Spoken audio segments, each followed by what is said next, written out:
Hey, how you doing? My name is Chris. Welcome to my shop.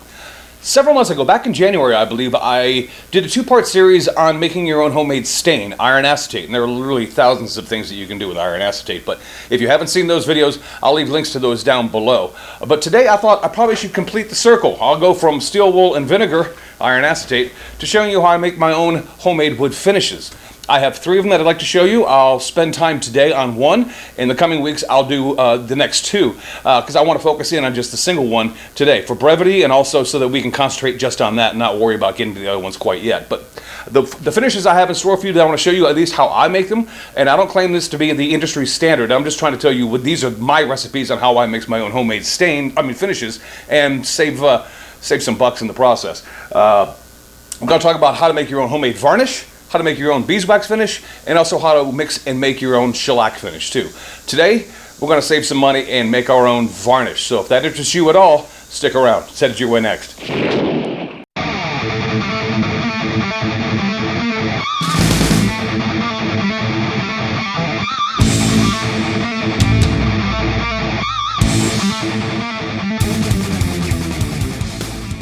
Okay, before we get into the varnish, let me see if I can save you some money. If you happen to use a wipe-on polyurethane, the kind that you buy at the big box stores. I went to the big box store the other day because I want to make sure I get my prices right. A pint of the wipe-on polyurethane that you use is $12. A quart of polyurethane is $11. A pint, 2 pints to a quart, right? So if you want to get the equivalent of a quart of polyurethane in a wipe-on variety, $24. $11. Add some mineral spirits to it. You just made your own wipe-on poly. And you did it for a significant savings.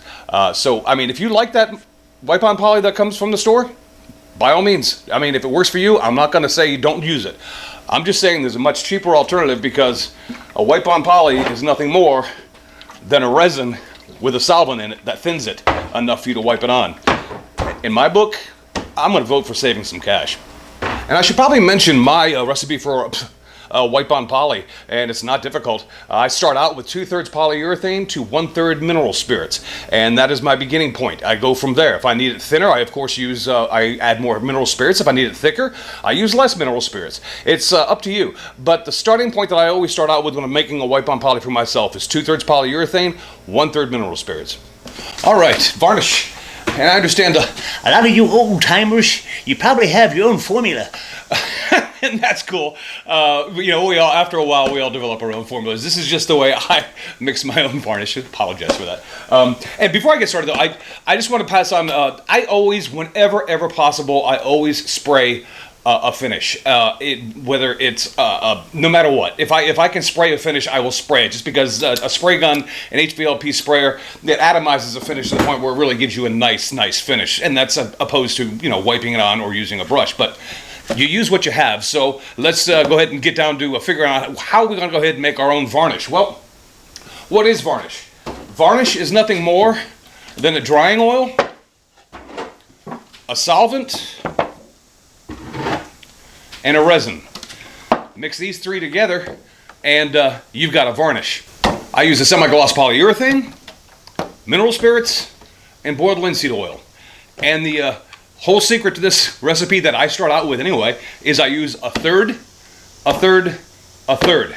And I mix it up and put it inside a plastic container to begin with. That's where I mix it. From there, I pour it into a glass container and then mark it. In this case, it would be a semi-gloss varnish that this mixture would give me.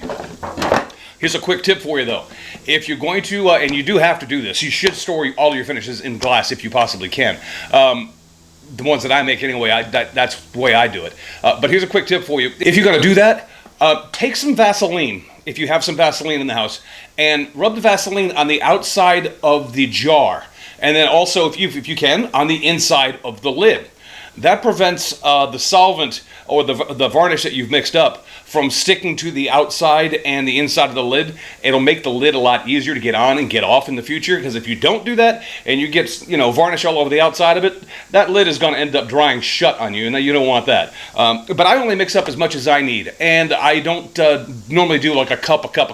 I will do like a half a cup of the polyurethane, a half a cup of mineral spirits, and a half a cup of boiled linseed oil, and I'll mix that up, store it in a glass jar, and it's good to go. So you can hang on to that for as long as you'd like. But anyway, that's my formula for a varnish, and you can obviously increase or decrease the amounts hereof depending on your use for it, but that's my starting point for varnish. It's nothing more than a resin, a solvent, and a drying oil. I go a third.